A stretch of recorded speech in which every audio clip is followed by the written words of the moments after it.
There's a few harsh realities about being 62 that nobody really prepared me for. And strangely, most of them aren't the things I thought I'd worry about when I was younger. If you're already in your 60s, maybe you recognize some of them. And if you're in your 40s or 50s, well, you can just think of them as kind of a preview. I actually kind of like 62. I've had a good career, raised a family, I've traveled a lot, and now I'm retired from my main work and have a lot of freedom of my time. But getting more freedom doesn't magically make you immune to the calendar. And looking back, there are things I simply couldn't understand at 40 that seem pretty obvious to me now. So here are the five harsh realities of being 62 from my point of view. You can tell me in the comments yours. I'm sure you've got some different ideas than mine. But now that I'm 62, well, 20 years from now, I'm going to be 82. So that means number one on my list is that time just feels different. I still want to travel. I want to explore cities. I want to get off that cruise ship and not just sit by the port. I want to explore. If I'm in a city like Rome, Italy, I want to be able to walk up those Spanish steps. I want to do what I want to do 20 years from now. And that's why I think time does feel different. At 30 years of age, somehow time felt completely different than it does now, unlimited. At 62, that someday, it needs a date. I find I'm much less interested in how many total years I have left and much more kind of interested in how many good years I have left. Number two, health becomes your freedom. I think back just not long ago, I was in Mexico City and our Airbnb that we had booked, we arrived with our suitcases. Turns out the power was off, and that meant the elevators weren't working. I had to climb up, I guess it was about 3 flights of stairs, with my suitcase and my backpack. I thought I could do it easily, but it was harder than I expected. I was out of breath. My wife, she didn't say anything, but maybe that made it feel worse in a way because I was out of breath and tired, and in a way, it was a wake-up call. Health is your freedom. And I do lift weights, I exercise, I try to walk every day, but it tells me that maybe I need to do a little bit more if I want those next 20 years to be those good ones. Number three, people don't stay forever. This is probably the toughest one because I think about my sisters, two of them, they moved across the country, and really, will I see them again? Sure, but how often?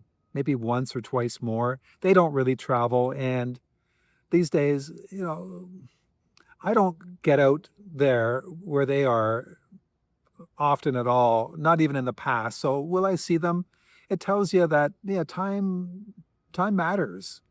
When you're younger, you kind of just assume that everybody will be there forever. And my parents were the glue. It kept us all together as a family. We'd all visit, and that's where I would see my family. But now my parents are gone. They both died from Alzheimer's, unfortunately, and my sisters have moved. My brother's a bit far away. We don't stay in touch.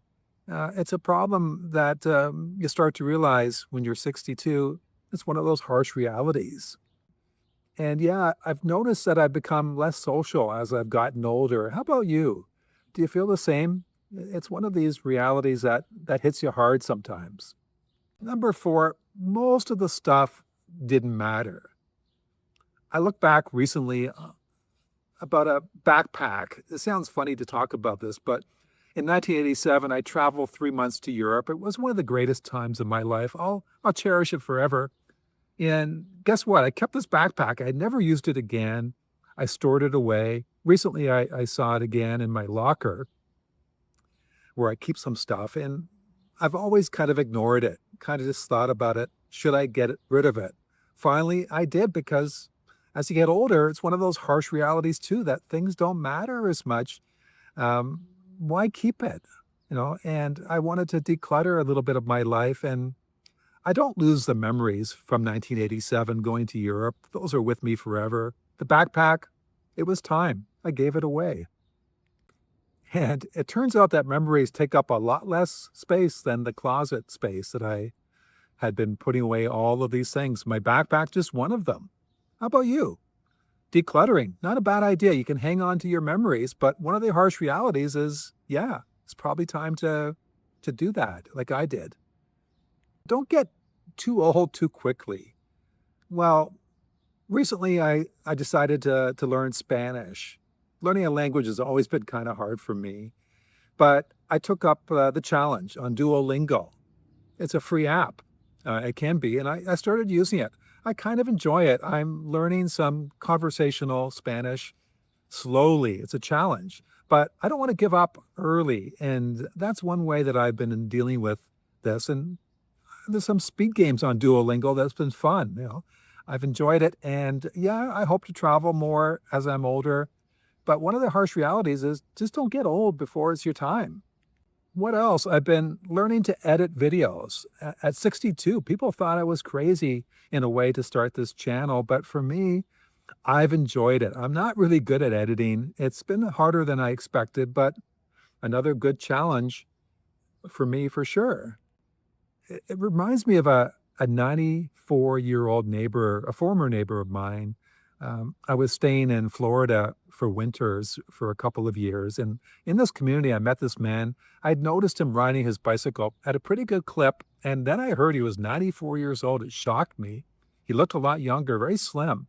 I started to get to know him a little bit, found out he played pickleball still at 94. What else? I walked by his home one night. I heard the piano. Found out he plays the piano every night. Goes on a cruise every year. Likes to dance, popular with his dancing skills. An inspiration to me. Another neighbor, 91 years old. Wow.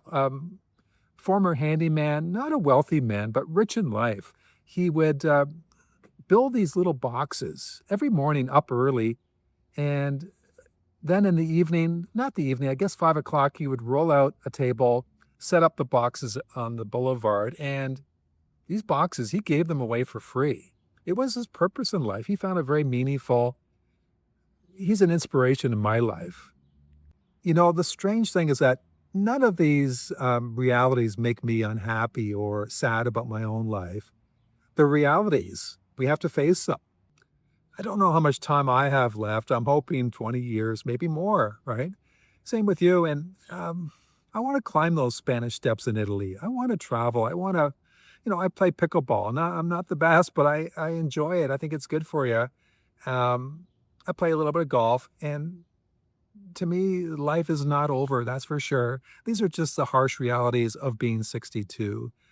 I'm interested to hear your comments. What does it feel like for you? I'm sure you've got your own list of these harsh realities because whether you're 60 or 70 or 80 or in 90, we've got to face reality and deal with it. And I think I'm trying the best I can to deal with mine. So those are my five harsh realities. Tell me yours. Share with me. What are you going through? And are you feeling positive or negative? I read everything. Hopefully you're staying positive. Don't just get older, get better. I'll see you next time.